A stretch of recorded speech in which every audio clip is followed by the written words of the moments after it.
Kasus dugaan pelanggaran hukum oleh perusahaan pembiayaan kembali mencuat di Jawa Tengah.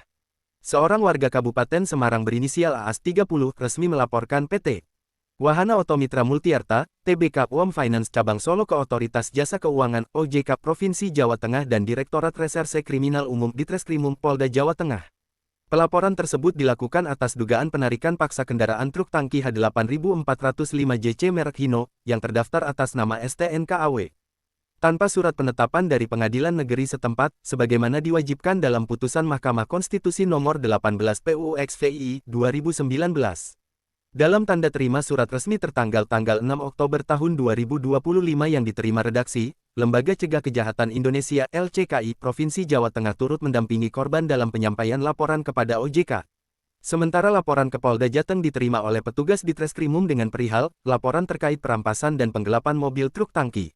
Kami menilai tindakan penarikan paksa yang dilakukan oleh UOM Finance Cabang Solo jelas melanggar hukum dan tidak sesuai dengan putusan Mahkamah Konstitusi nomor 18/17/2019, tegas kuasa hukum AAS, Y. Joko Tirtono, SH. Menurut keterangan pelapor, AAS membeli satu unit truk tangki senilai total 1,5 miliar rupiah, terdiri atas truk Hino dan 2 unit tangki bahan bakar. Truk tersebut dijaminkan ke UOM Finance untuk pinjaman 340 juta rupiah, dan telah dibayar 12 kali angsuran dengan total lebih dari 160 juta rupiah. Namun, meski pembayaran berjalan lancar dan hanya mengalami keterlambatan 3 bulan, pihak leasing justru melakukan penarikan sepihak tanpa dasar hukum. Ironisnya, 2 unit tangki yang bukan bagian dari objek fidusia juga turut disita, bahkan diduga telah dijual ke pihak lain. Kalau memang ada tunggakan, seharusnya proses dilakukan melalui pengadilan, bukan main tarik di lapangan. Ini sudah mengarah pada dugaan perampasan pasal 368 KUHP dan penggelapan pasal 372 KUHP tambah Joko Tirtono. Praktik leasing diduga sewenang-wenang. Langkah pelaporan ke OJK dan Ditreskrimum Polda Jateng ini dinilai sebagai bentuk perlawanan hukum terhadap praktik leasing yang diduga sewenang-wenang dan telah merugikan banyak pelaku usaha kecil. LCKI Jawa Tengah menegaskan bahwa lembaganya akan mengawal proses hukum hingga tuntas, termasuk berkoordinasi dengan OJK Pusat dan pihak kepolisian agar penanganan berjalan cepat dan transparan. Kasus seperti ini tidak boleh dibiarkan. Jika dibiarkan, akan menjadi preseden buruk bagi dunia pembiayaan dan mencederai rasa keadilan masyarakat, ujar perwakilan LCKI Jawa Tengah saat dikonfirmasi. Sementara itu, Jack, selaku kuasa hukum pendamping korban, mengecam keras tindakan UOM Finance yang disebutnya keji dan tidak manusiawi, karena tidak memperhatikan kondisi ekonomi nasabah yang berprofesi sebagai pelaku usaha pengadaan susu segar. Apa yang dilakukan UOM sangat keji dan tidak manusiawi. Mereka tidak melihat aspek kehidupan para pelaku usaha kecil yang jaminannya digantung di leasing. UOM mendapat keuntungan besar yang tidak sebanding dengan nilai jaminan yang disita. Ini praktek yang berulang pada nasabah yang tengah kesulitan membayar angsuran, ujar Jack kepada awak media.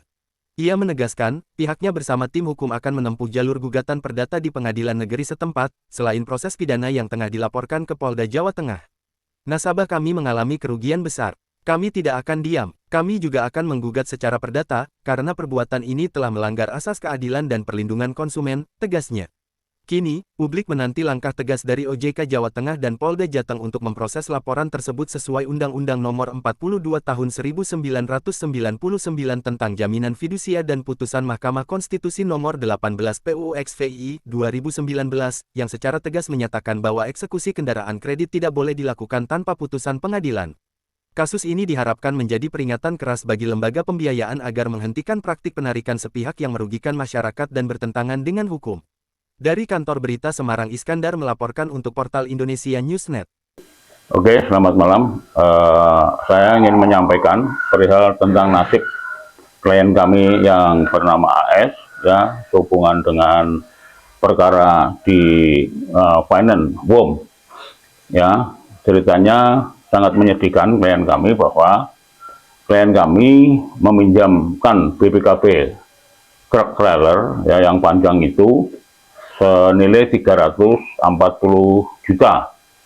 Ya, waktu itu sudah diangsur 12 kali, ya, artinya uangnya sudah masuk 165 juta, dan truk trailer ini di atasnya ada 2 tangki. Ya, itu ditarik, ya, oleh UOM mungkin dengan pasukannya debt collector di lapangan.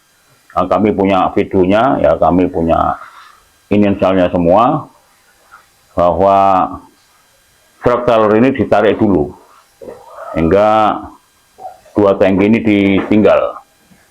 Akhirnya hari berikutnya baru diambil lagi. Ingat bahwa sebuah penarikan tentang pinjaman atau kredit itu harus melalui aturan penetapan pengadilan tentang penyitaan barang. Dan yang mengejutkan lagi bahwa satu unit truk trailer ini BPKB-nya digadekan di WOM bukan termasuk dengan tangkinya. Nah, anehnya sekali ketika unit itu ditarik, itu secara internal WOM memberikan aturan 7 hari tanpa ada upaya pembayaran atau mediasi kepada klien kami atau nasabah, serta merta pada hari ke-8 unit itu dilelang. Ya, jadi kami diberikan surat juga tidak jelas, dilelang kapan di mana juga tidak jelas, penarikan barang tidak dilengkapi dengan surat penyitaan dari PN Pengadilan Negeri setempat. Ya, yang menang siapa, harganya saya hanya dikasih tahu 460 juta. Nah, itu kelebihan untuk membayar atau kekurangan kami juga tidak tahu. Padahal kalau kekurangan hanya untuk mengangsur, kita jualkan 1 tangki aja yang paling kecil belakang itu seharga 200 atau 300 juta itu sudah nutup untuk mengangsur atau melunasi si WOM. Begitu saudara-saudara semuanya, semoga masyarakat yang berurusan dengan WOM sangat berhati-hati, ya, mekanisme internal di sana sangat kejam sekali dan bagi kami tidak manusiawi. Pak, nambah sedikit Pak, untuk penarikan kendaraan tersebut dilakukan di wilayah mana Pak? Ya, kendaraan itu sedang diparkir di KUD Mojosongo, Kabupaten Boyolali, ya, yang mana sebetulnya itu untuk armada mengangkut susu segar ke Bogor. Ini sangat rugi sekali kita. Nah, itu yang melakukan pihak debt collector. Yang melakukan katanya perintah BOM dari pusat, ya. Ada di video kami ada sekitar 6 orang, perempuannya 2, laki-lakinya 4.